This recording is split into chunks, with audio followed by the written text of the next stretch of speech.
So, good morning today. My name is Shazia Khan. Thank you for attending today's session. And I'm going to firstly go through the unit itself, what we're going to do today. It's Unit 25 and it's Global Business Environment. And you have 4 learning outcomes and then an assignment discussion session. So we're going to go through each one, and I'm going to not go through it too much in detail because we don't have we've only got a limited amount of time, but I'll go through it because due to your work and things. So I'll go through the learning outcomes with you briefly, and then we'll go through the assignment discussion. So you've got a little bit of an idea of what we're doing and how we're doing things in regards to it, okay? So the unit that we're looking at is called Global Business Environment. And this is the unit that we'll be doing on the 4 learning outcomes. So in this unit, we're going to look at like how the globalization of business continues to become smaller, and like developing opportunities, risk for businesses, expanding and understanding global perspective, and bringing in new ideas, solutions, and opening new opportunities for new businesses around. We'll also be looking at exploring like the wider position that some organizations have in the global environment. And you would look at the global environment with the element of the global presence and how it impacts on the environment itself. And you'll be able to understand once you've done this unit is the organization and how they apply a knowledge when it comes to global matters in regards to a business.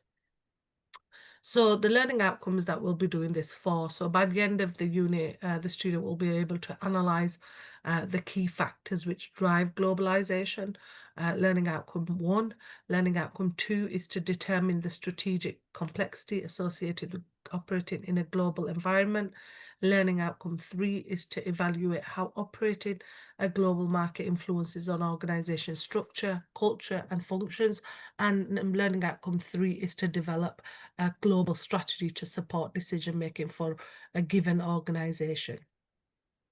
So the essential content that we'll be looking at in learning outcome 1, which is to analyze the key factors which drive globalization. So we'll look at in learning outcome 1, definition of what globalization is, the growth of international business and business activities, the concept and theory of globalization in terms of, cultural issues, economic, political, and social dimensions. We'll also look at the driving factors for globalization, and factors in relation to cost, market, environment, and competition. We look at digital factors such as the digital revolution, social media, computing, and we'll also look at payment methods and transactions. We'll also go in learning outcome 1 is give you examples on global businesses such as, Apple, Tesla, and the impact of these types of innovation on the product and business models. We then we'll go into learning outcome 2, which will look at global strategic complexities, the impact of international trade law, the economic globalization, and the impact, challenges, and opportunities faced by businesses in global economy. We'll also look at the different legislation and regulatory requirements. Why do you think legislation and regulatory requirements are really important, Keith? When we look at any sort of business, why do you think it's so important to, because does every country have the same legislation and regulatory requirements?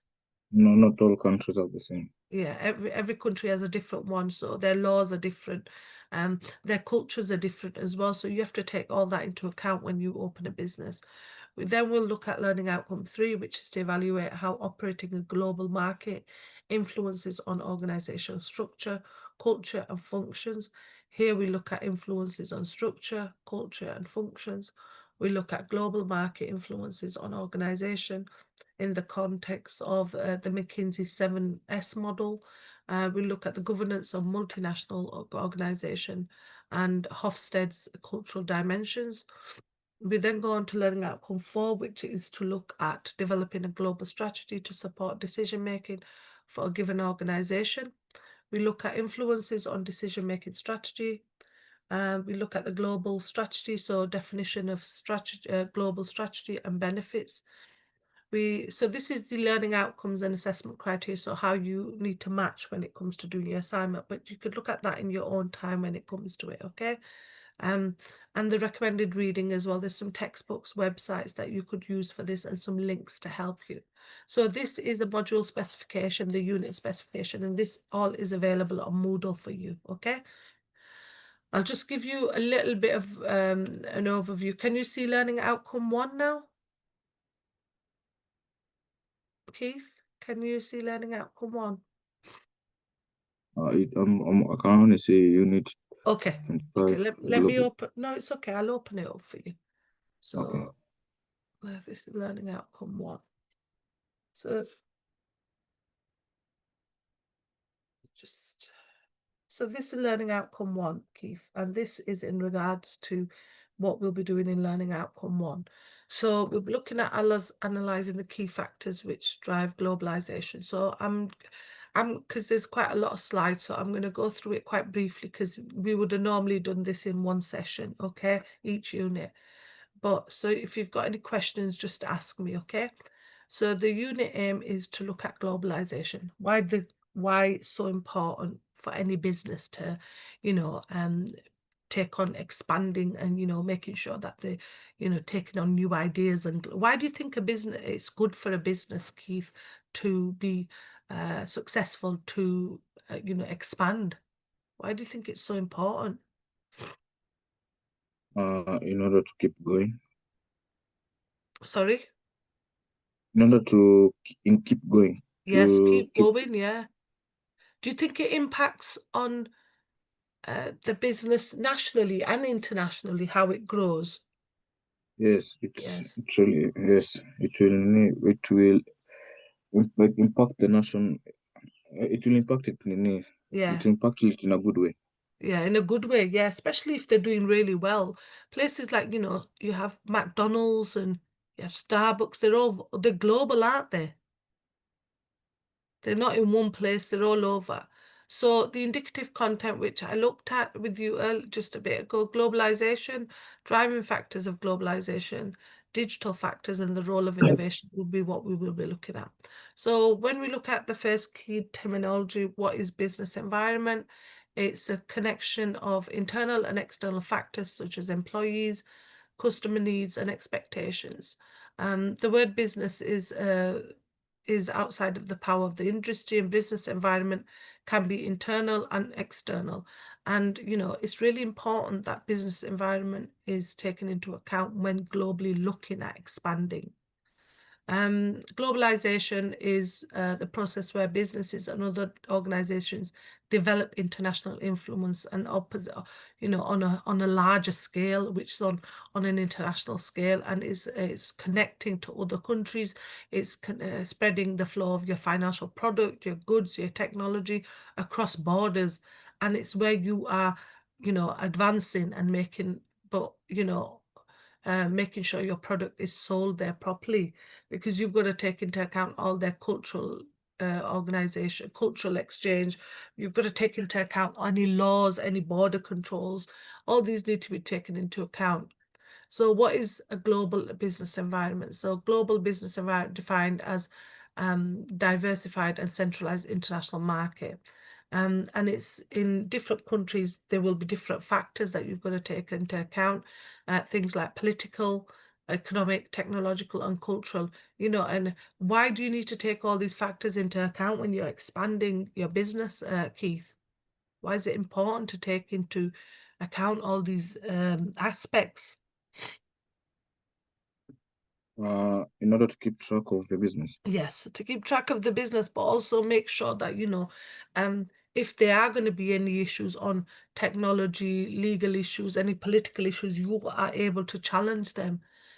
So you've watched, you've researched everything. So there's a video there you can watch in your own time. It's on global environment importance and components. So the next one is the growth of international business and business activities. So what is international business? It's all commercial to promote the transfer of any sort of businesses, any services, any sort of goods across the national boundaries. And the growth is in international business is called globalization. And it could look at factors such as technology, labor, because that plays a big part of it. Labor plays a big part of it, because if you are internationally working, you need to have labor there, don't you? You need to have people that's going to run the organization. And the following 6 most prevalent reasons why a company might be able to move: technology, government are becoming more cooperative, infrastructure, foreign countries, they need more infrastructure, consumers, competition, and new markets as well. International business occurs in many different forms. So you have contractual agreements, which allows the use of, transporting foreign firms and products and services across. It's not an easy process, is it, Keith? You need to be able to get, licenses for trading, for franchising. It's not easy to, expand globally. There's a lot of work in it. What do you think, Keith? Yes, it's true. Yeah. Because in different countries there are different laws that you have to obey. Yes. Yeah. And also, you've got to cope with their foreign trade. You've got to make sure that, you're able to trade across the countries as well. Different countries have different regulations, different laws in place, and you've got to make sure you're on top of things.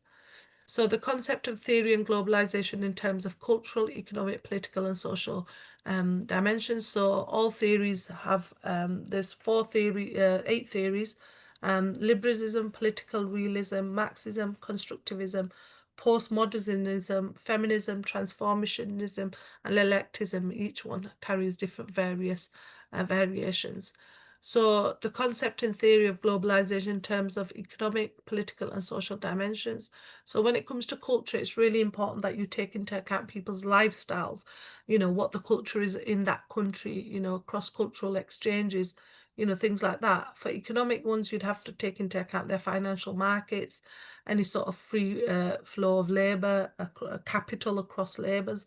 For the political, again, you've got to take into the growth of the World Health Organization, World Banks, capitalism, anti-globalization, and protests. And then for social, you've got to take into account the media, the civil society, they're the people, they're the change, because it could have an impact on the change in the people, couldn't it? So, Yes. you've got to have a, good social presence as well. So the first theory we're looking at is theory of liberalism, which is the process of globalization as market-led extension of modernization. So it's a result of natural human desires for economic welfare and political poverty. And so they are supporters of this theory, but they're also people that feel that this theory won't work for certain issues of globalization. So you've got to take into account uh, people, you've got to take into account services, the economic growth, and political liberty. Then we have the theory of realism, political realism. And, there's like conflicts between certain states. So politically, according to the states, you have to look at a balance of power between them. And also it suggests a dominant state can bring stability to the world. So you need to look at the impact of the theory of realism in regards to political power. Also, globalization has also cultural, ecological, economic, and psychological dimensions to reduce to power, political. So it's the production of your resources. The government powers theorists neglect the importance of these actors in globalization, and they are really involved. So global agencies, macro-regional institutions, and private sectors are involved, the element of globalization. Theory of Marxism. So Marxism is principally concerned with modes of production, social exploitation through unjust distribution, and social simplification through the transcendence of capitalism. So Marxism itself anticipated the growth of globality, that capital by its nature drives beyond every spatial barrier to conquer the whole earth for its market. So according to Marxist, globalization happens because trans-world connectivity enhances opportunities of profit making. So, the fact that, there's lots of elements of profit making in different countries. So, make sure that you're able to, enhance this opportunity if you have it under the Marxist approach. The neo-Marxism, Marxist is dependency and world system theories. Examine capitalism accumulation of a global scale on lies of core and peripheral countries. So, take into account labor unions, take into account the element of culture, gender, race, sex, and more. So you've got to look at different countries when it comes to investigating any sort of exploring these kind of meanings. Are you okay? Is there any questions you need to ask, Keith? No questions. Excellent. Theory of constructivism. This has arisen because of the way people mentally construe the social world, sorry, with particular like symbols. It could be languages, that plays a big impact on it. The fact that, we should take into account different people's languages because not everyone will learn that way.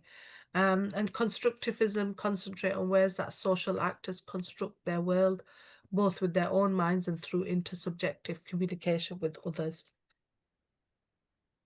They conceive themselves as inhabitants of a particular global world, and national class, religious and other identities respond in part to material conditions, but they are dependent on interrelated subject construction and communication of shared self-understanding. Theory of postmodernism. So some other additional perspectives of globalization highlight the significance of structural power in the construction of identities, norms, and knowledge. So they're grouped in the label of postmodernism, and they are too, as Michael Foucault does strive to understand society in terms of power shape and certain knowledge. So, they're looking at the rationale, looking at the structure of the country, looking at the power is really, really important. You need to make sure that you're in line with everything that's going on in regards to any sort of power, any sort of democratic, bureaucratic, or disciplining kind of desires that are in place.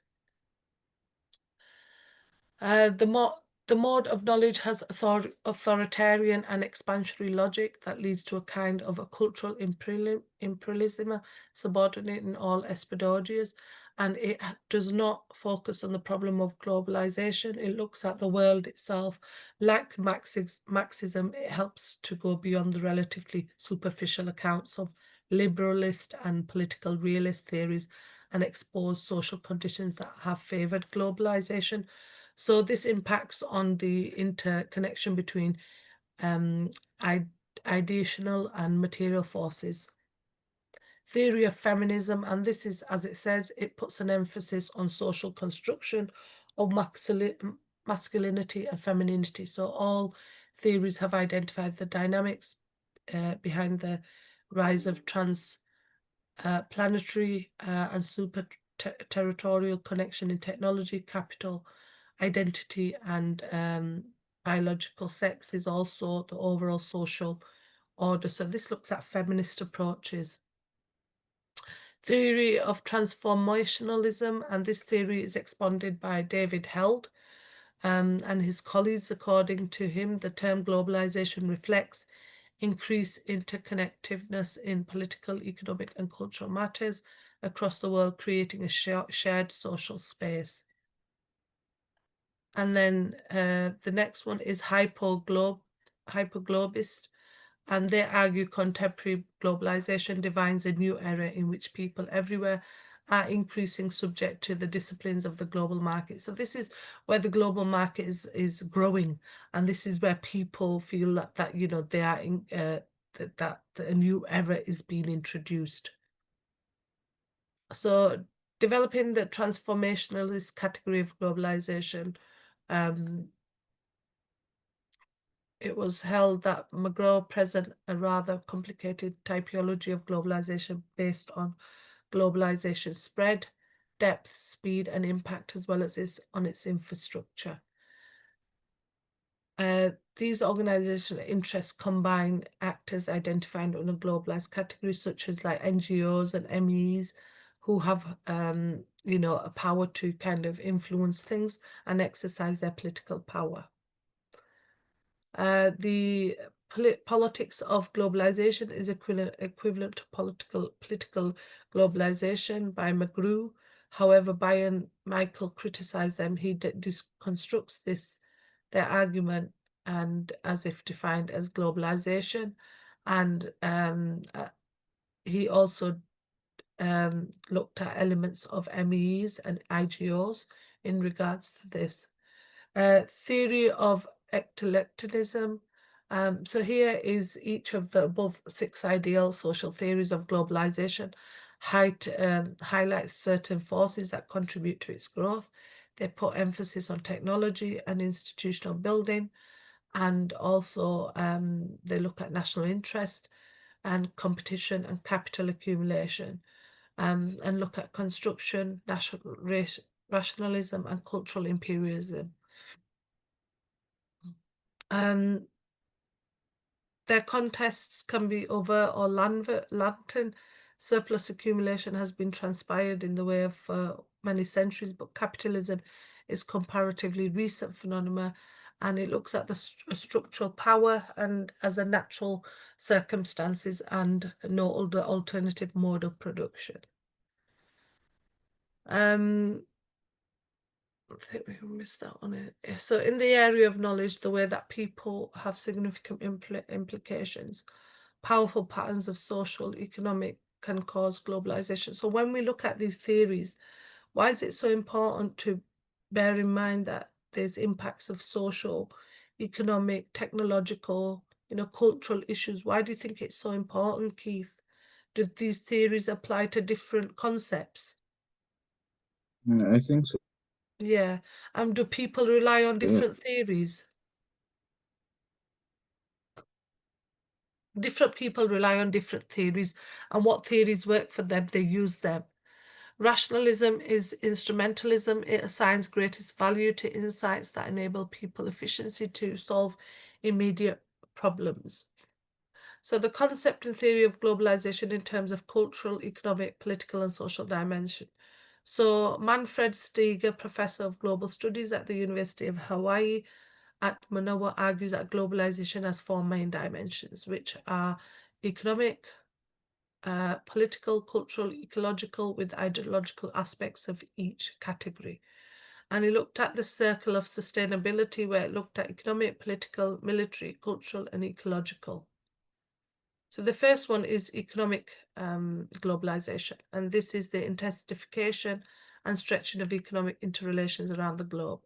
It encompasses such things as the emergence of new global order and the enhanced role of international economic institutions. Political globalization is the expansion of political interrelations around the globe.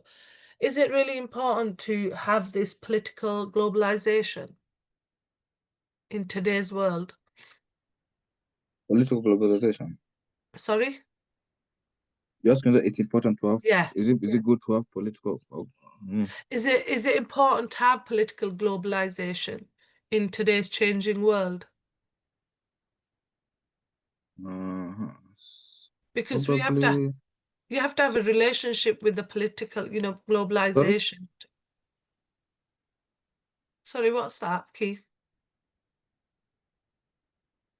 Also, you're kind of breaking a bit. Yeah. So, in this today's world, we have political globalization in today's changing world. Is it changing all the time that we really need to have political, globalization? Do you think Sometimes. the world is changing quite quick? Yes, it Yes, is. it is. Yeah. There's changes in the world that you wouldn't expect to change so quick, but an example is the use of AI. That's taken over the world. Military globalization, and this is an article on there that you could do right click and go on there. It's defined as the intensification of stretching of military powers across the globe through various military powers. So it could be things like, military weapons, radiation weapons, and this is defensive use of power and survival in the international market. So you need to have a good military in place and good military power. Cultural globalization is a very broad concept and has many facets, but in discussion, it refers to symbolic construction, articulation, and dissemination of meaning. So it could be discussion around a global culture, the role of media in shaping identities and desires, and the globalization of languages. Now, because that plays a big part in any sort of globalization. If you want to open your business or anything, it plays a huge part. Culturally, they need to have be able to take into form the identities and desires of everyone. Ecological and topics include things like the access to food, worldwide reduction, the gap between the rich and poor, so looking at, elements of that in the global world, and environmental issues as well. Driving factors of globalization. What do you think are some of the driving factors of globalization, Keith? What do you think? Driving factors of globalization. Yeah, what do you think some of the factors are? I mean, we've got things there in them Exchange of diagrams. currencies. Yes. Trade, uh, Yeah. labor, it could be, the investment routes, expansion of financial capital flows, foreign direct, rising number of global brands, Coca-Cola, McDonald's, Google, Amazon, increasing levels of international migration, and increased connectivity of people with businesses and, Wi-Fi and internet. So containerization is the cost of shipping, due to bulk shipping and the lower cost of products to help bring prices down for manufacturing. You've got technological change. Technology is changing all the time, we're transmitting, communicating different ways. The use of AI is coming. So, the web technology is changing all the time. Economies of scale. So many economists believe that there's been an increase in minimum efficient scale, MES, associated with industry, so domestic markets. So, the economies of scale have played a big role in it. Differences in tax system. Now, different countries have different tax system, and many countries have their own tax competition between each other. So, if it's lucrative for you, you should invest in that country. Less protectionism, so all forms of non-tariff protection, such as import licensing. Borders have open average import tariffs. So, there are changes in the tariff system as well, and tariff barriers for certain countries.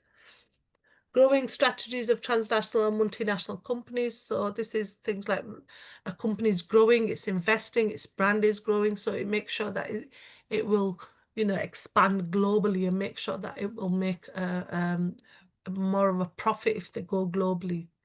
Digital factors. So the digital factors are things like, computing power, Internet of Things, 5G networks, social media, it's making products available to everyone globally now, Do you think the digital factors play a big role in globalization?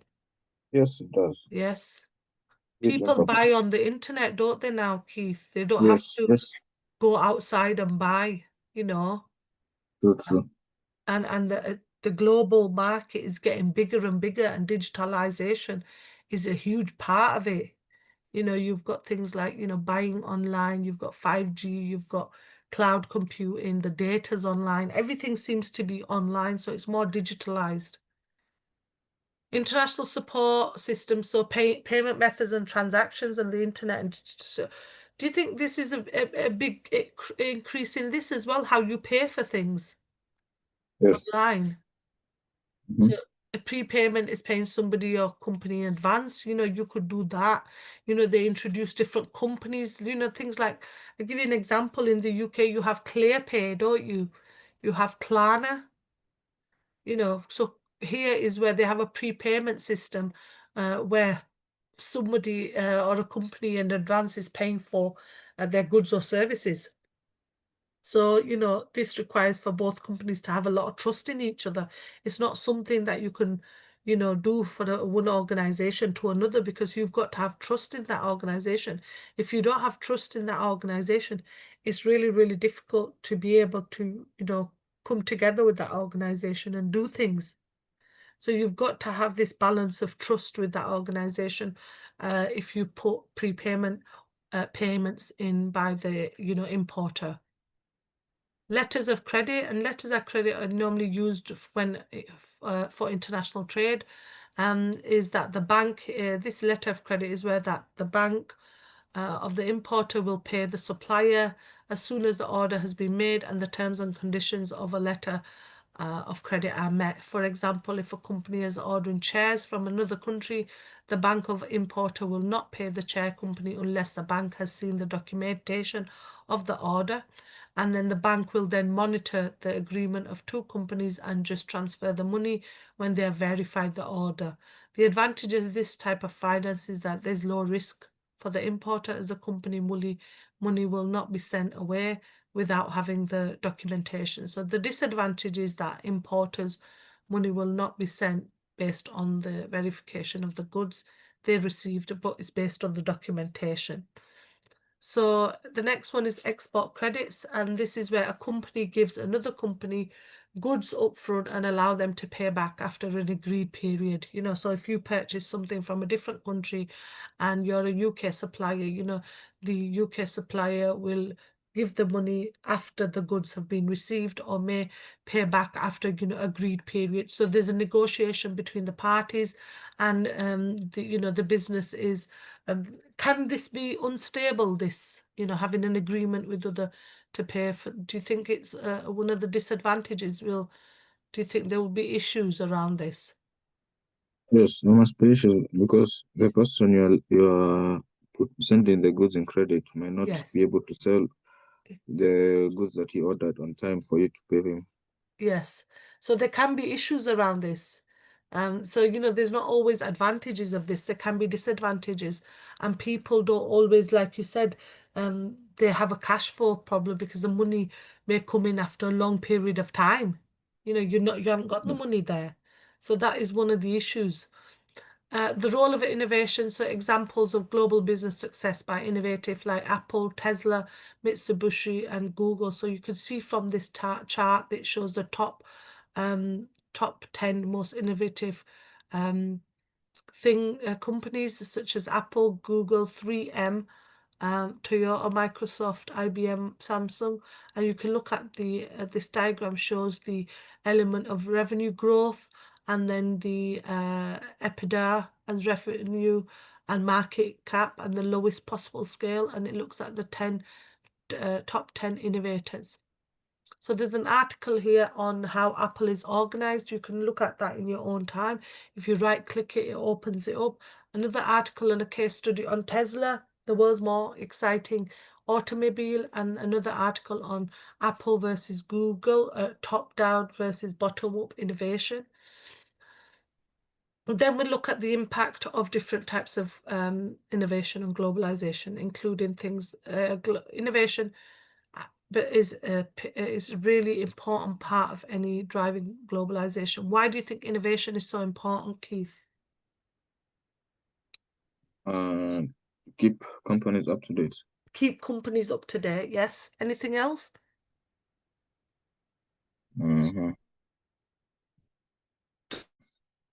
Also can help them grow.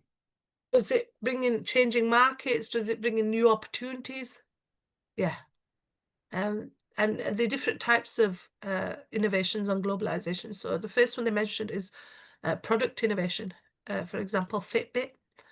Process innovation. So for example, supply chain management, and business model innovation, things like Amazon and eBay. Product innovation, example, Fitbit, the impact is that it's new market creation, it's a new product, it's it's something that's expanding, it's wearable, and it's used for health and fitness. The global consumer trend is that it can set global trends. For example, if it's a new thing that's come in, does everyone want it? Keith, Sorry? when a new phone comes in, like iPhone 17, is it that everyone wants it because of social Not media and everybody. things? Yeah. And not everybody. Yes. And for example, products like Fitbit gain popularity when they looked at health awareness and data-driven. The stimulate competition is a pioneering product can lead to an influx of competitors. So what will happen is other people will start designing something like Fitbit, like Apple did. Remember, Apple designed an Apple Watch for Fitbit as well. So these Yes, things yes. would, impact on competition as well. Process of innovation, supply chain management, the impact and the efficiency in global operation is innovations in supply chain management allows any sort of business to optimize, reduce costs, and enhance efficiency. Technologies and like AI, and they monitor the analytics, and then the increase interconnectiveness is modern supply chains span across countries and continents with improved process innovation. Products are often sourced, manufactured, and assembled. And then you have risk distribution. So by diversifying supplies and integrating advanced management techniques, companies can distribute and mitigate risks. So you have the business model innovation. So you have Amazon and eBay. So the disruption of traditional markets, Amazon transformed the retail sector. Do you think Amazon is a big part of the global market? Oh, yes, it is. Yeah. Why do you think it's so big? Do you think Because it's all over the world? yes, yes, it is no, it can't go. It can deliver anywhere across the world. Yes. And people, when when you've got Amazon, people want to buy, don't they? Yes, yes, Worldwide. they do. And it's got everything on it, hasn't it? It's got everything. So whoever set up Amazon is a millionaire by now. Yes, They'll be making loads of money because, it's worldwide, it's global, and it's got every product you want to buy on it, and it's accessible to the global consumer. true. So it's really good. And another one is eBay. eBay again is a global thing, isn't it? Yes, It's it in is. different countries, and with Amazon and eBay, they offer employability opportunities across the globe for everyone. So it's not just in the UK, it's everywhere. Um, and platforms like eBay allow for products for to sold globally, even if they're locally sold. So, in conclusion, innovation is a driving force behind the accelerated pace of globalization. It's a huge part of globalization, and products come in, new changes, companies come in, they have innovation, changing dynamics, they bring in new things, they have competition in place, so they need to have them elements of it. So P1 is to analyze the factors of cost, market, environment, and competition that drive global commerce and trade. So global commerce and trade are driven by a combination of factors. The first one being cost. So why do you think cost is so important when we look at global innovation, or why do you think costing is so important?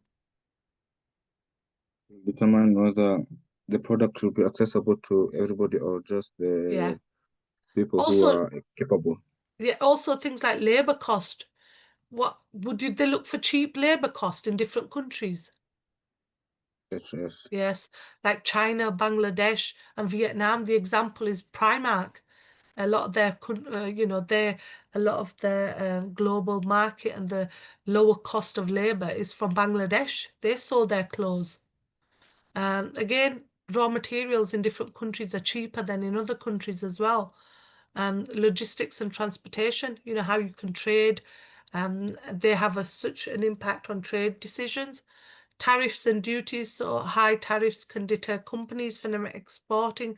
So some companies won't export because of the high tariffs. Then you have the market here.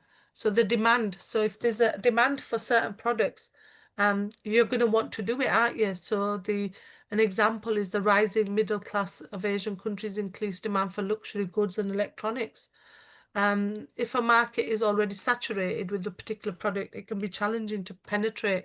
If they've already got a product in place, it may be that you have to look elsewhere for different opportunities. Cultural, social, economic influences, consumer choice. You need to adapt your products and services to consumers. Why is that important? Who's your main target? The consumer. consumer. So you need to adapt your product to that local preference. And regulatory environmental countries with transparent and favorable business regulations tend to attract more foreign investments. Environmental, and that's looking at things like, companies, how they source their product, whether it's eco-friendly, whether, it'll affect the product itself. Also, places with natural disasters, for you, wouldn't be good to invest in places where there's natural disaster. Why do you think that's the case, Keith? If there's countries that are not stable and there's conflict in that country or there's a natural disaster, would you want to trade in that country? No, no, no, I No, wouldn't want to trade. because No. the investment wouldn't be there, would it really? Yes. Yeah, it would be difficult. The next one is competition. So global competitors can influence whether the company decides to enter the market or not. There'll be other competitors. Globally, there'll be other competitors and local competitors. They'll understand the local market, making it for someone to join it, make it quite challenging. So countries or companies that are forefront of technological innovation, they hold a strong chance to do well in the global market with all these technological powers and changes. Barriers to entry, so high barriers to entry, either strong regulatory barriers or companies entering a new market.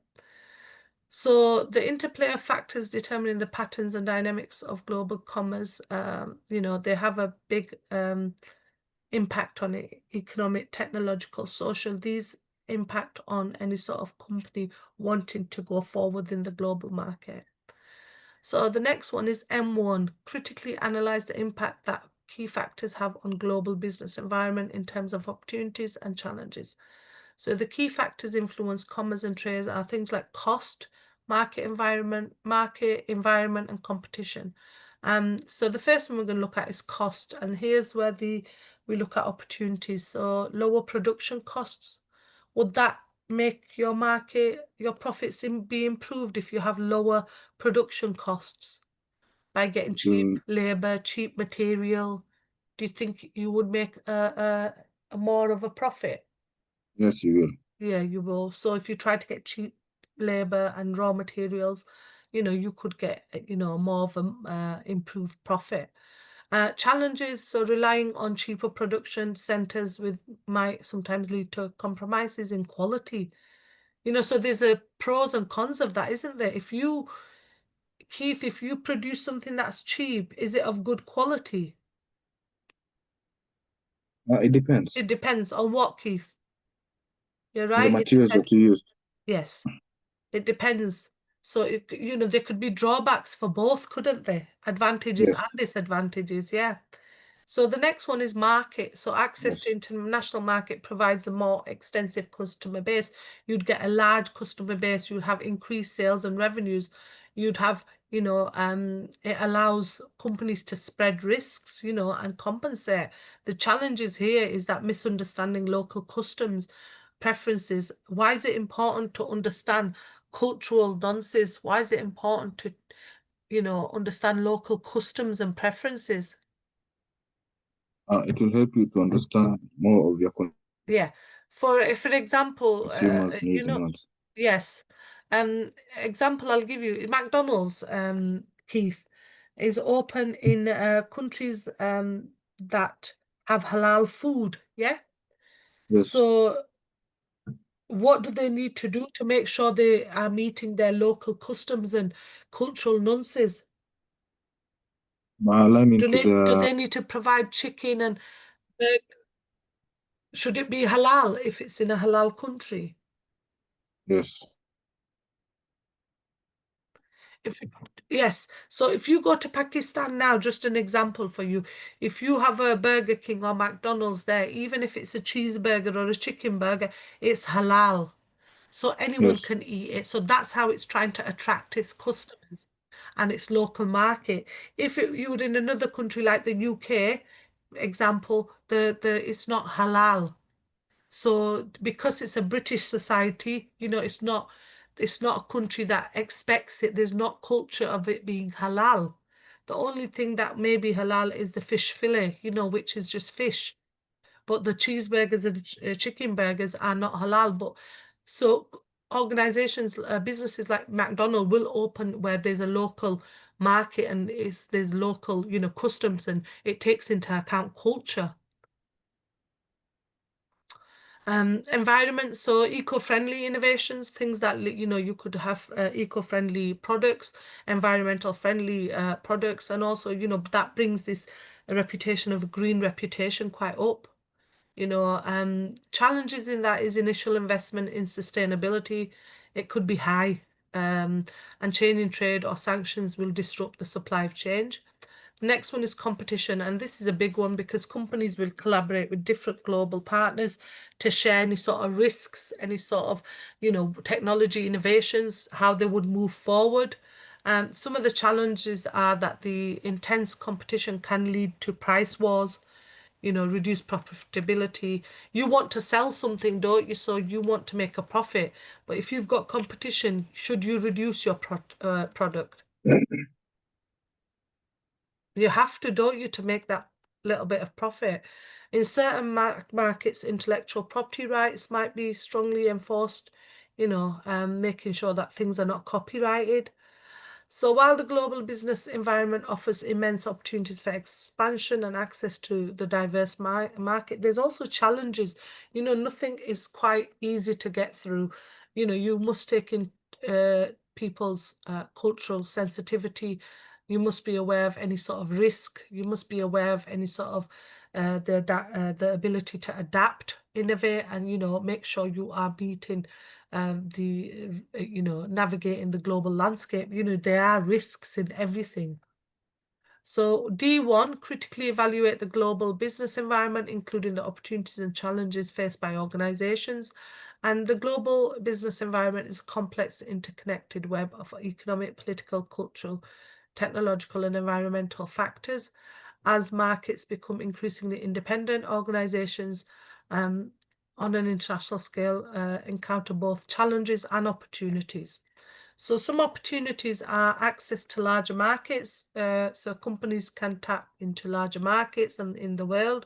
Cost efficiency, so different regions offer different cost efficiency, different labor, different raw materials. Diversification of risk, by operating in multiple markets, companies can distribute their risk. Innovation and learning, so exposure to various global markets provides insights into diverse consumer needs and preferences. Global supply chains, so companies can optimize their supply chains by sourcing materials and get the cheapest or of a highest quality. There's also challenges in that as well. Cultural and regulatory challenges can result in like financial losses. Why would that be the case, Keith? If you don't take into account each country's cultural nuances, why would cultural and regulatory differences be an impact on your business? Yes, it will. Must you take into account? Yes, you must take into Sorry? account. You must take into account. Yes. Yeah, you must take into account because you can have a financial loss, can't you? And reputational damage. Political economic stability, so you need to look at the upheavals, the regulatory changes. Things like Brexit had an impact on businesses. Increased competition, so there's competition out there. There's lots of markets, local businesses that you may have to compete with, that you need to take that into account. Exchange rate fluctuations, so volatile currency rates can have an impact on your business. Imports and exports. Supply chain complexity, again, the disruptions, if there's any sort of disruptions, and the main one was COVID pandemic, that had a big disruption on businesses. Ethical dilemmas, so looking at business practice, how it's acceptable in one country, it may not be deemed acceptable in another country. So you need to look at that as well. So in conclusion, the global business environment, while promising immense opportunities, is fraught from complexities, and organizations must be adaptable, culturally sensitive, and strategically astute. And moreover, in the face of global challenges such as change and inequalities, companies increasingly expected not to pursue profits, but they have to consider things like social and environmental impacts. So these are the these are the references for learning outcome 1 and some reading that you can do in your own time in learning outcome 1. Have you got any questions around learning outcome 1 before we go on to learning outcome 2? No question. Keith? Okay, No excellent. question. So we'll go on to learning outcome 2 now, Keith. Okay, we'll go on to learning outcome 2, okay? Okay.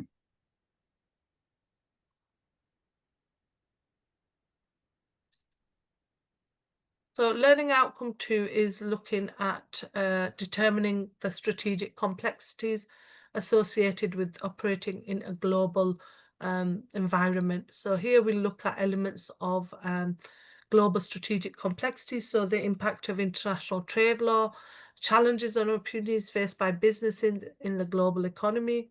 We look at key terminology is what is strategic complexity associated with operating in a global environment. Here we look at strategic complexity can be an alternative name for the field of complexity, the degree of complexity in elements of strategy, and the number of elements strategic, competitive strategy, and Porter's 5 forces. What are the 4 basic strategies in global market? And we looked a little bit at them. It was environment, global standardization, localization, and transitional and international. So the World Trade Organization's role is to make sure that it's offering a platform for negotiating trade agreements and a mechanism for dispute resolution. And its aim is to ensure that the trade is conducted fairly and transparently, benefiting both developed and developing countries. So, it's taking on board everything. So in that diagram, in that table, it shows you when it was set up, the purpose of it, where the headquarters are, and why it was set up as well. So Asian Pacific Economic Cooperation, APEC. The APEC is a regional economic forum established to leverage the growing independence of Asian Pacific region, and it aims to create greater prosperity and also inclusivity, sustainability, innovation, and secure growth. The diagram there shows you when APEC was established, the headquarters, the memberships, their roles and responsibilities in regards to trade and investment, business facilitation, economic and technical cooperation, sustainability, growth, and structural reform. You can have a look at that in your own time, okay? The next one is Association of Southeast Asian Nations, which is ASEAN, which is a regional intergovernmental organization comprising of 10 Southeast Asian countries, and it's there to promote political and economic cooperation and regional stability between its members. And again, the table there shows when it was established, the headquarters in Indonesia, the members and the official purpose of it, and the roles and responsibilities. The next one, the Organization for Economic Cooperation and Development, which is OECD. And this was an intergovernmental economic organization that promotes policies to improve economic and social well-being of people worldwide. And again, the table shows the overview and roles of that, when it was established, where the headquarters are, the roles and responsibilities. There's a video there on General Agreement on Tariffs and Trade, which you can watch in your own time. It's called GATT. The next one is what is strategic complexity in a global business environment. So strategy can be defined of means by facilitating change and achieving long-term goals. And looking at complexity and a business environment is a global when barriers to trade and across trade borders are removed to enable increase the integration of product, operation process and capital markets and flow of resources, technology, knowledge, labour, culture, and goods and services through the international market. What are international trade laws? So there are international trade laws. Why do you think there's a need to have international trade laws, Keith? No. Does it have rules and regulations for certain things? Yes, it does. And a country needs to abide by them, don't they? Yes, they do. Yeah, so 3 types of international trade are import, export, and entry port trade are the 3 types. And there are three common barriers to international trade, which are tariffs, quotas, and non-tariff barriers. So number one, the impact of international trade. It's a trade law that governs the way in which countries conduct relations with each other and trade with each other, taking into account treaties, conventions, their domestic law. And, if they work together, it can, run smoothly. If they don't, then there are consequences. Economic growth and development. So by facilitating trade, international law aids in economic growth. Dispute resolution. So international trade law provides mechanism for resolving disputes that arise between countries regarding trade matters, such as the World Trade Organization. Then we have protection of intellectual property, and that is protected through the TRIPS, which is the trade-related aspects of international property rights. Trade laws make sure you're not using the same name, copyright, and things like that. Standardization, so by setting international standards in making trade more predictable, for instance, standardization customs, procedures can make it easier to businesses to export. Environmental labor standards, again, looking at labor costs, trade, economic diversification, diversifying the economies, reducing single export industries, reduction of trade barriers, protectionism and retaliation, and sovereignty concerns and equality concerns. So international trade has both positive and negative impacts on the economy as a whole, and its nuances can lead to a variety of outcomes. So the next one is economics of globalization, the environmental impact of globalization. Here we've looked at economics of globalization.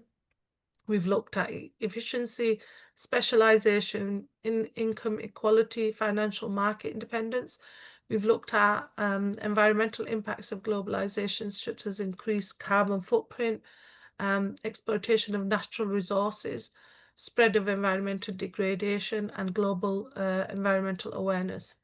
Challenges for risk and diversification strategies. So here, interconnected risks, commodity price volatility, regulatory divergence, cultural and social risks, and environmental and social governance and supply chain.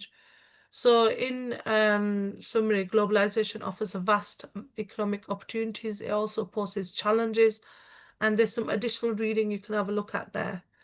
There's a lot on the slides for you to read later on as well, Keith, okay? So if you need to read it, I just don't want to go over time, so we don't have time to go through your assignment, okay?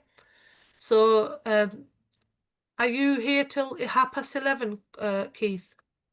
Yes. Okay.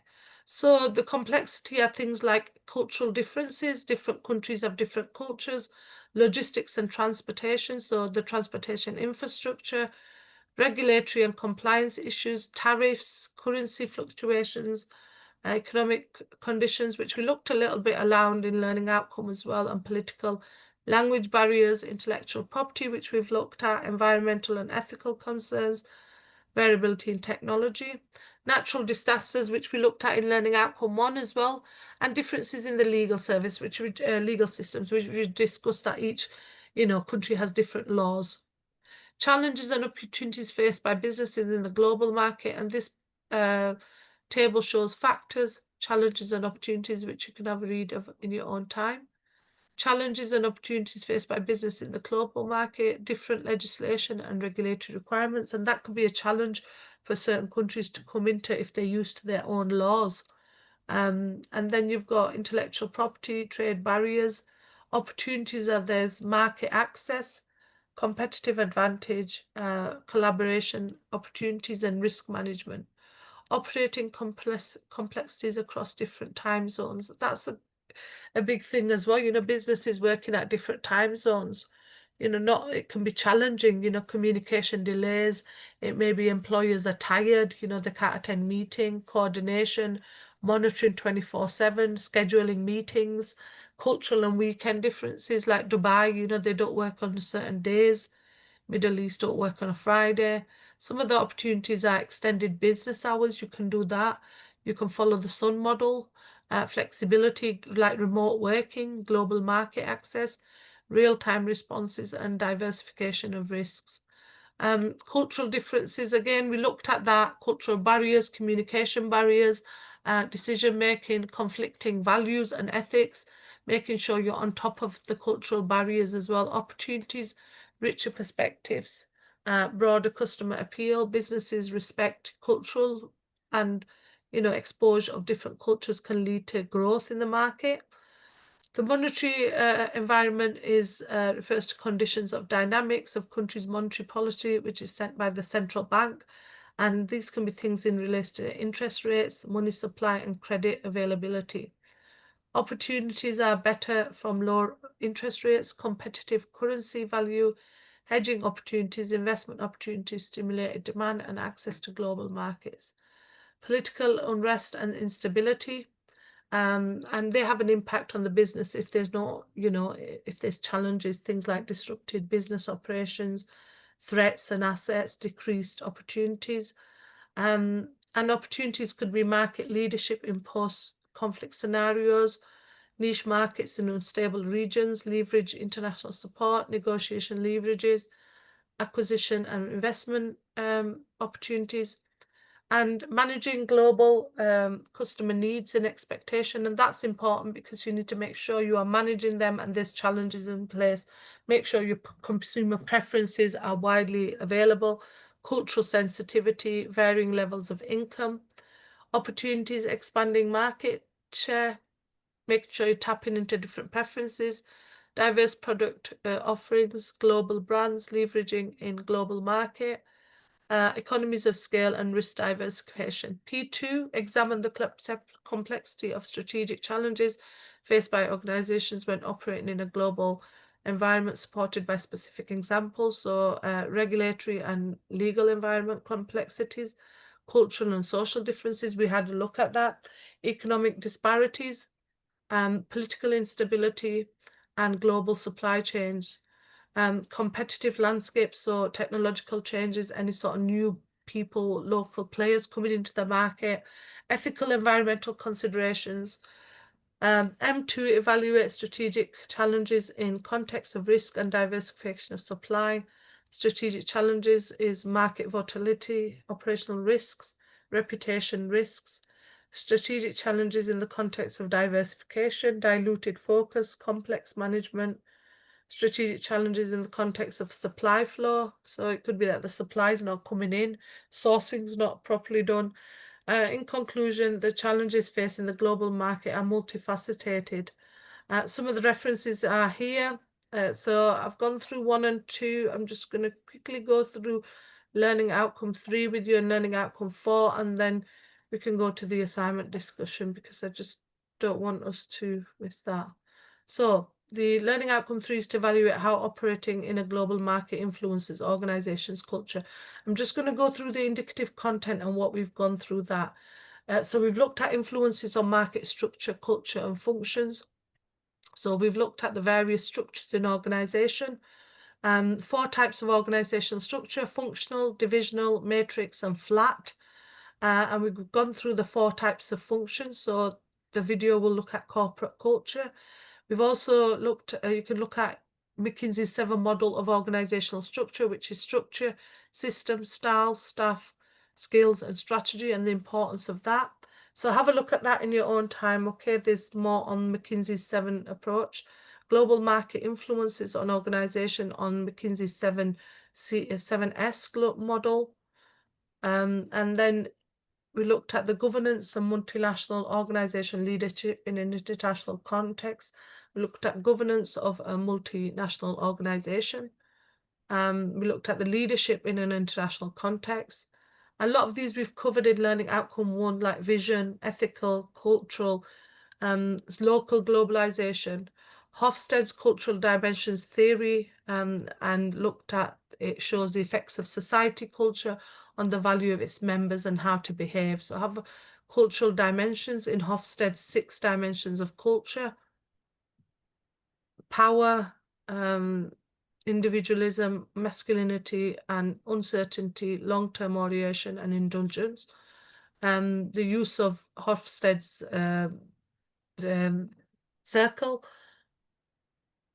And then we've looked at the influence of ethical and sustainable globalization. So we've looked at business operations, supply chain management, product development, investment decisions, economic, which is long-term and social impact, environmental impact and consumer behavior, political and regulatory impact.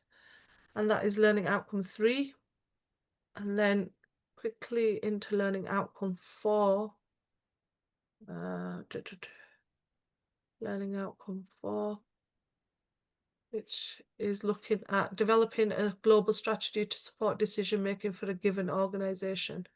So we're looking at influences on decision making and strategy, the principles of leadership change and the process of internationalism, the impact of barriers to international trade on decision making and strategy, global strategy, definition of global strategy versus international strategy, benefits of global strategy and why it's so important.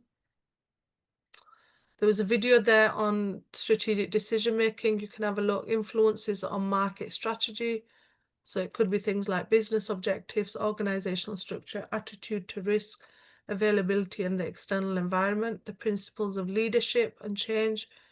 Also looking at what is change management, Levin's change management model, unfreeze, change and refreeze, and went through each one so you could have a look at that in your own time.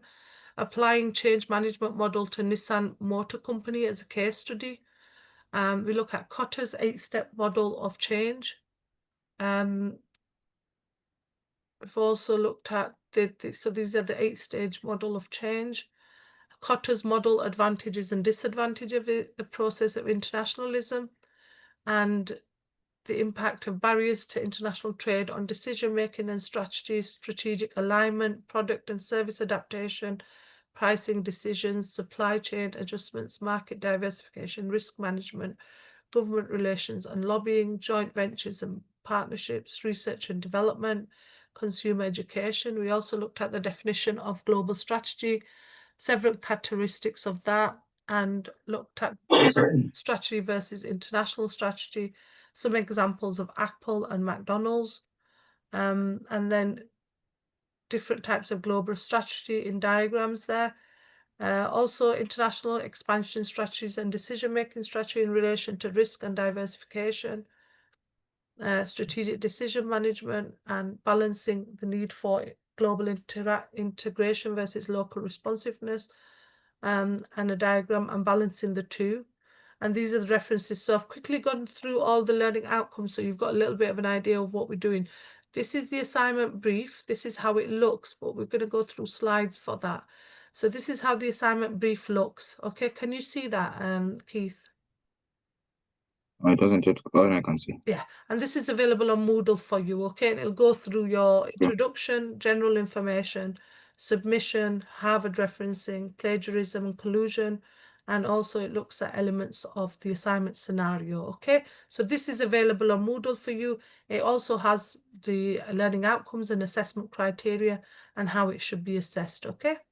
So now what I'm going to go through is I'm going to go through the slides with you now, okay? So let me just get the slides up for the assignment discussion, and I've just copy and pasted the slides on there, okay?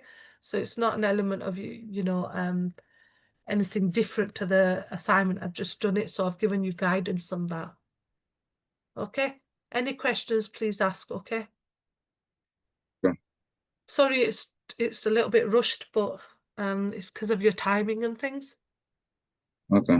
So hopefully we've got another half an hour to go through this assignment discussion as well, okay? So this assignment discussion is around what you need to do for the assignment, okay? So your learning outcomes, again, is to analyze the key factors which drive globalization, learning outcome 1. Learning outcome 2, determine the strategic complexities associated with operating in a global environment. Learning outcome 3, to evaluate how operating in a global market influences an organization structure, culture and functions. And learning outcome 4, developing a global strategy to support decision making for a given organization. So the assignment declaration, this is really important because, you have to declare that the assignment you've done is your own assignment, okay? So you need to make sure that when you are doing this assignment is your own work. and you're declaring that you haven't copied, you haven't used the use of AI.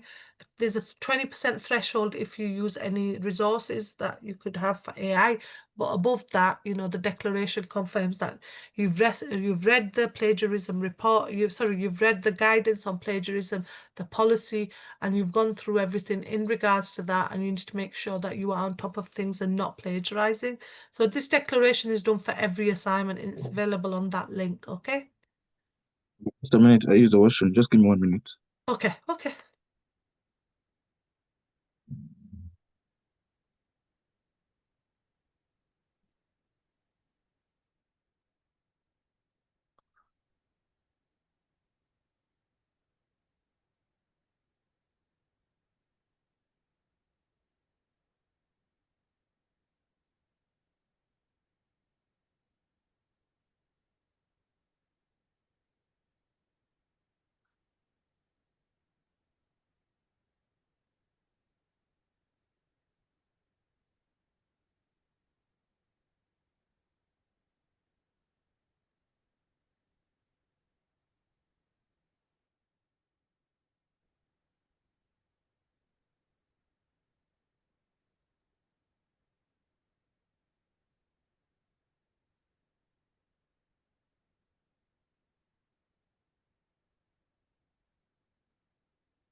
We can continue. Okay, are you okay? Yeah. Yeah, I'm good. Yeah, I'm good. Okay, excellent. Thank you. So what information needs to go on the assignment? So you need to have your name on there, your registration number, your tutor's name. Word count for this assignment is 1,500 to 2,000 words, but it is a presentation. Date of submission is 2 weeks after this assignment discussion session, and the unit level you need to put on there as well. Plagiarism and collusion. Again, plagiarism as collusion is really, really important in regards to the work needs to be your own work. It needs to be presented in your own thoughts, your own ideas, and not anyone else's. And collusion may occur if you copy someone else's work, which is similar to a fellow student. So, plagiarism is taken very serious, and there's an academic policy that you need to refer to on Moodle to help you identify that if there's any issues around plagiarism. General information is about the VLE that is taught online, and the virtual learning environment that we used for this assignment or for any sort of resources or anything additional reading is a Moodle that you need to refer to. Start of the assignment, you need a table of contents. I think this is a presentation, so maybe just have some contents in there. Font size 12, 1.5 lace spacing. This is in the form of an assignment. And also, you need to the word count is 15 to 2,000 words. Make sure you are sticking to what the assessment criteria is asking you, okay? So the submission here is a 15-minute presentation, business case presentation with 5 minutes for questioning. The presentation should address the requirements of the activity clearly and must be submitted with full speaker notes. So when you go to notes at the bottom of your PowerPoints, you just add the speaker notes on there, okay? Yes, Do you know yes. how to do that? Yes, I do. Excellent, excellent.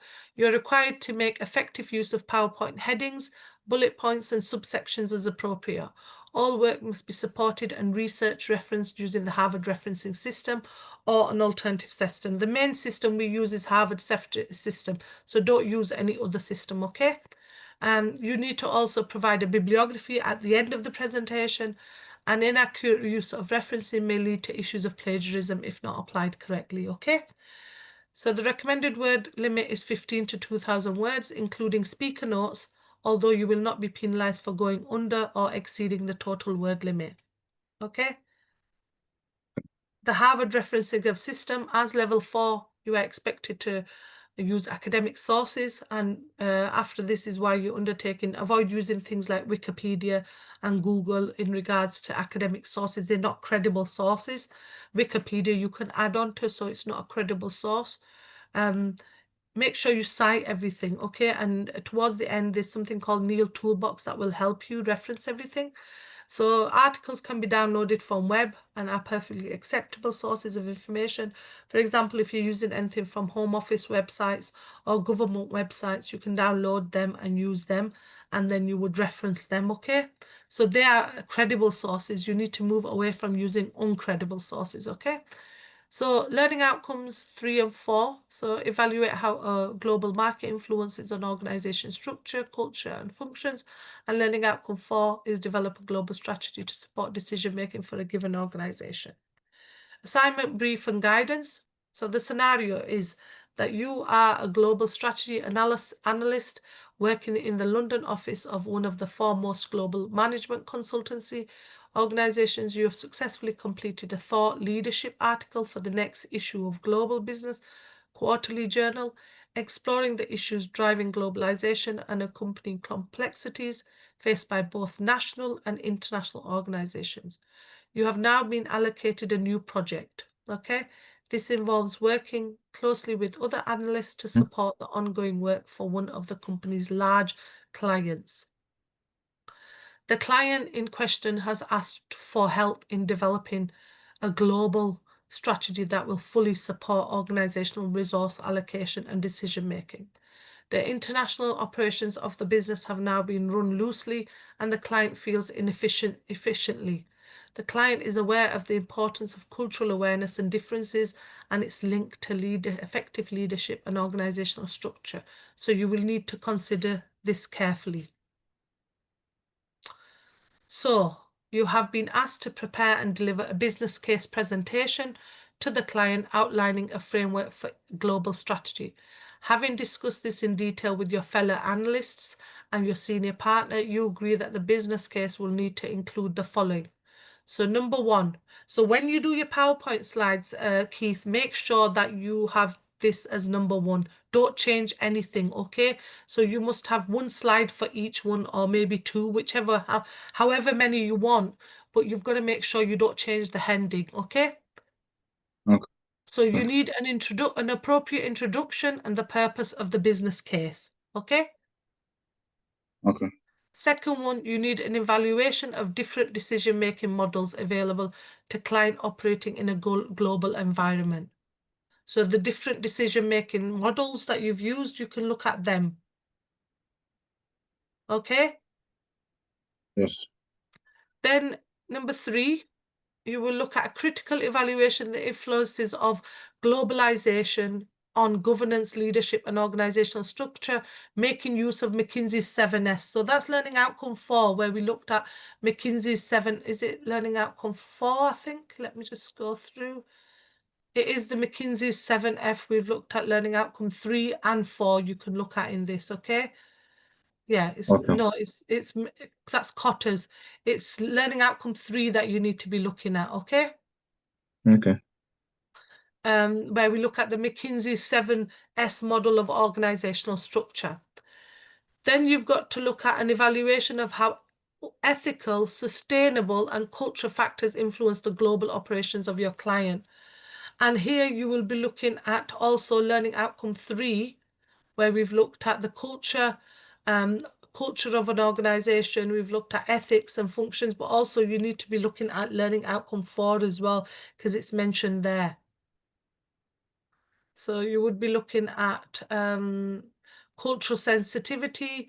That's on McKinsey's, the third one. And here you'd be looking at, let me just have a look. It looks at learning outcome 3. So you'd look here. Would you look at Hofstede's cultural dimensions here as well? Okay. Yes. So you'd look at the cultural factors which influence the global operation of your client, again in slides.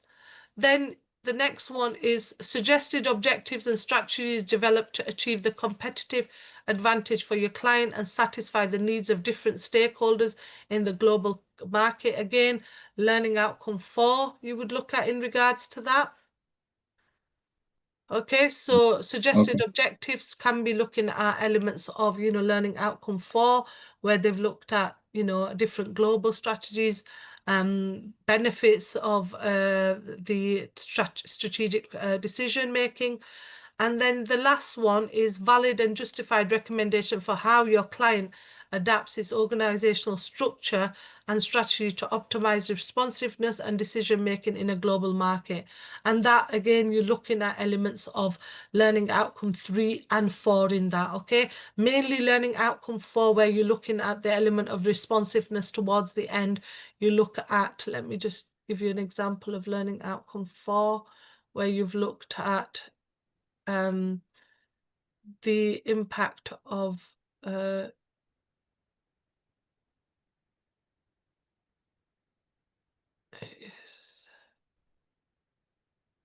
responsiveness, integration and local responsiveness in learning outcome 4, but also there's some things that you could look at in learning outcome 3 on that.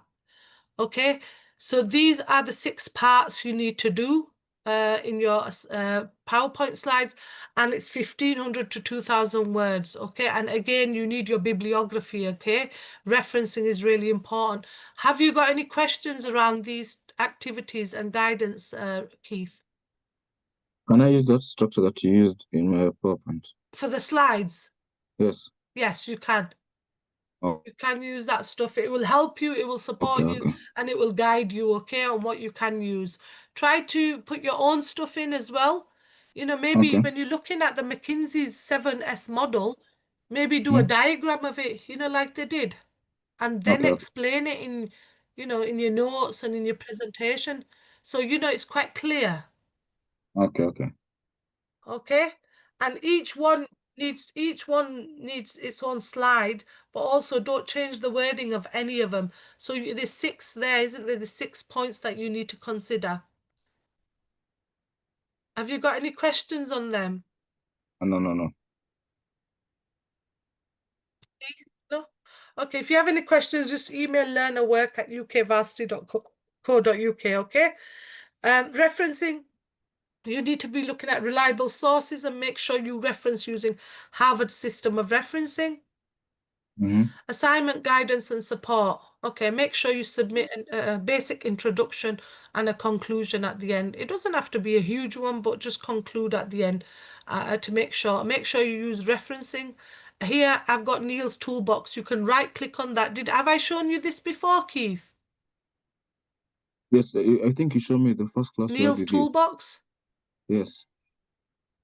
Yes, yes, we've done it a while ago, I think, and I showed you how to reference. And this one, you would reference books, articles, you would put your name, you would put the name, the author name, the date accessed, all the details, and it makes it for you, okay? So what you do Okay. is you just copy and paste that into the last slide of your bibliography, okay? Where you need a reference page, okay?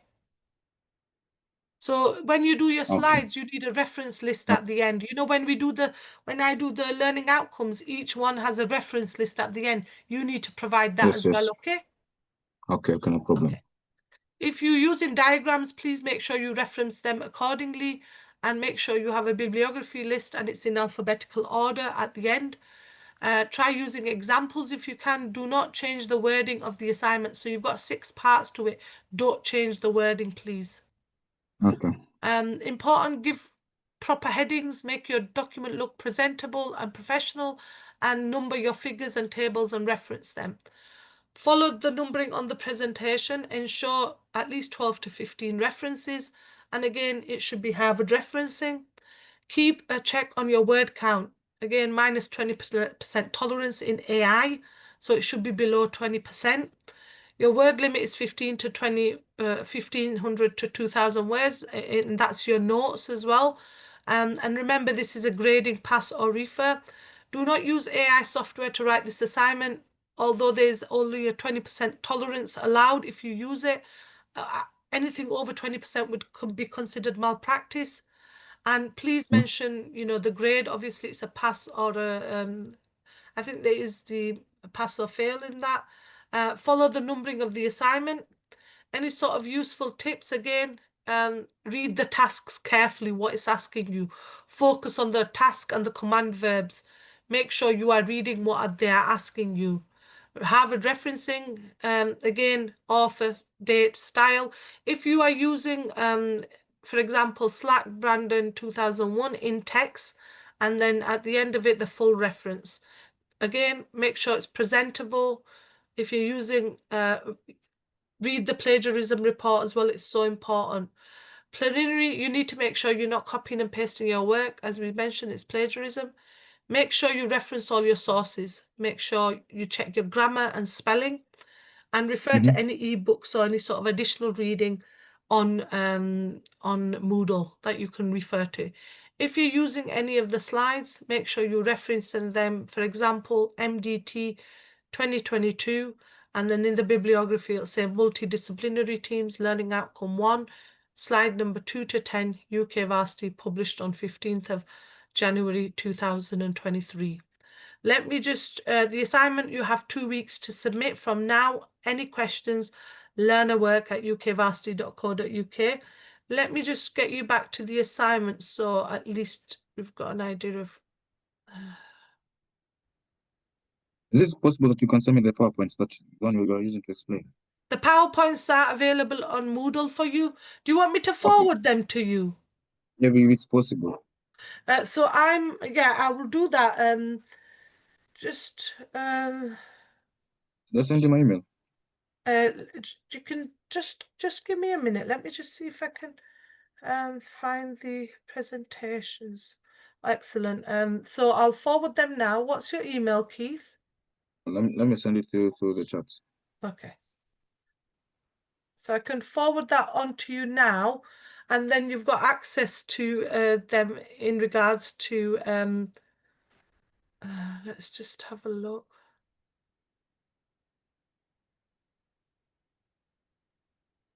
Let me just see if I can open the assignment again for you, so you can just have a look at that. The assignment.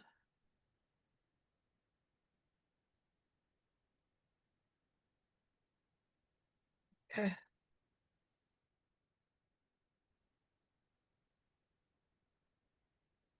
Have you sent it, Keith? No? Just a minute. Okay, it's okay. So that's that. Let's just share this as well.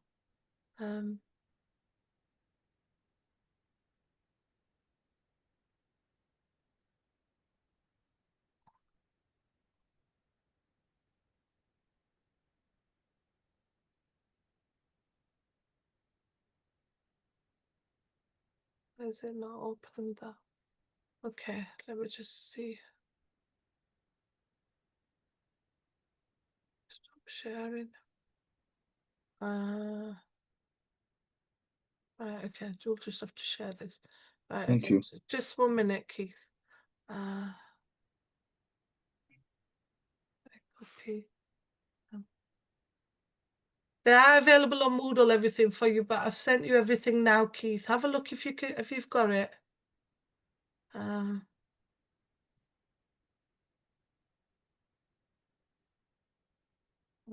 so let's have a look what's happening here. Just 1 minute.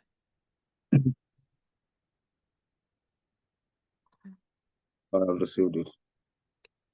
You've received it? Yeah, I've received it. Excellent. So what I just want to show you now is just to share the slides with the assignment. This is how the assignment brief looks, okay? And it is available on Moodle. Can you see this? This is how it looks for you. Okay, so you can refer to this on Moodle Just as a well. minute. All your resources, all the recorded sessions, everything is available on Moodle for you. The assignment goes through an introduction, what you need to do, 15-minute presentation, the referencing, plagiarism, the journals, the resources that you could use, any sort of... For this assignment, you would be looking at learning outcome 3 and 4. Can you see it's clear there? Yes. So you need to cover each part of it, 6 parts, with learning outcome 3 and 4, and refer to the case study, okay? So make sure you are referring to that, but also make sure it is past merit and distinction. So make sure you are covering the learning assessment, making sure you are looking at the grading when you are doing it, and make sure you are looking at the indicative content. You have 10% flexibility as well. So if you go over the word count, you could do from 1800 to 2200 words, okay? Okay. So you have a little bit of flexibility when you do the word count in regards to that. But make sure, you are signing the declaration, not using AI as much, to do it, but you have 20% tolerance. Refer to the learning outcome and assessment criteria, but also this is the main thing here where you need to refer to for learning outcome 3 and 4 to cover each part of it with your notes to make sure, you have 10% flexibility, 15 to 2,000 words. Okay. Okay. So, have you got any questions before we finish the session? Make sure you are, referencing your work. Make sure you are, checking that, checking your Okay. grammar. Make sure the slides are professionally done nicely, have a nice background, make sure they're done nicely so that, you're able to present them a 15-minute presentation with answers, 5-minute questions. So make sure you know your area, what you've put in there. If you're putting diagrams in, make sure you reference them as well, okay? Check your grammar, check your referencing your sources, make sure that, everything looks presentable, and make sure you're not changing the wording of anything. If there were them 6 parts that it's asking you about, don't change any of the wording, okay? Make sure you also number your pages as well. It helps. And then again, have a reference list at the end, because you don't want to be saying that there's nothing that references. Now, if you're referencing a quote inside your slides, on your slides, make sure you put that in brackets and reference it in text as well, okay? Okay. Because you don't want to be done for plagiarism in regards to that, because that'll go through the software to detect any sort of plagiarism. Again, you have the 10% tolerism, Okay. 10%, leeway in regards to word count. So make sure you stick Mhm. to that, and also try to use Neil's toolbox to help you take up your time. If you have less time, make sure you do it. So you've got, from now till from this session, you have 2 weeks to submit it. So shall I go back to the coordinator and tell her that you don't want the full sessions, you want 1 hour sessions for the next units? Yeah, we can do classes for the next units. For the next units, it's just this one, yeah? Yes, I only have 2 left. Excellent. Oh, that's really good, Keith. Yeah, You're nearly done then, aren't you? yeah. Yeah, you're nearly done, and then you'll finish it all Yes, off. So I'll tell them lot for the next 2 units that you've got, you would like yes, the one, no, not the one-to-one sessions, you would like a full session on each learning outcome separately, yeah? yes, yes. Okay. Have you got any other questions, Keith, before we finish? Uh, I have one. Yeah. So in this assignment, there's no learning outcome 1 and 2. No, this covers learning outcome 3 and 4. Can you see that? Yes, I've seen that. Yes. Yeah. But if there's anything that you think you want to put in from there that identifies and answers them, you can. Uh, But it's mainly okay. covering learning outcome 3 and 4. Okay. I don't need, so there's no Word document I should submit, just the word power, just the PowerPoint. Just PowerPoint. It says here, if you go to here, it says in Oh, your submission, it says that you must, submission is a form of a 15-minute business case presentation with 5 minutes for questions. The presentation should address the requirements, and you are required to make full use of PowerPoint headings, bullet points, and subsections, and all work must be supported by research and reference with Harvard referencing, include a bibliography. And so it's a presentation, but you include hmm? speaker notes, okay? Okay. Your notes need to be on the bottom of your presentation, and they need to be the ones that are 1,500 to 2,000. So that's the Uh, only thing you're doing, a 15-minute presentation. okay, no problem, no But your problem. That's fine. speaker notes need to amount to 2,000 words, okay? Okay, okay. Or any words on there. It all is recommended, okay? Okay, okay. Excellent. Have you got any other questions? No questions. Excellent. No, Nice good, to right? see you. Nice to talk to you, Keith, and good luck with getting on with the assignment. If you have any questions or any queries or anything, just email learnerwork@ukvarsity.co.uk, okay? Okay. Okay, thank you. Thank you. It was lovely teaching you. See you later. Take Have a care. nice day. Bye. Bye.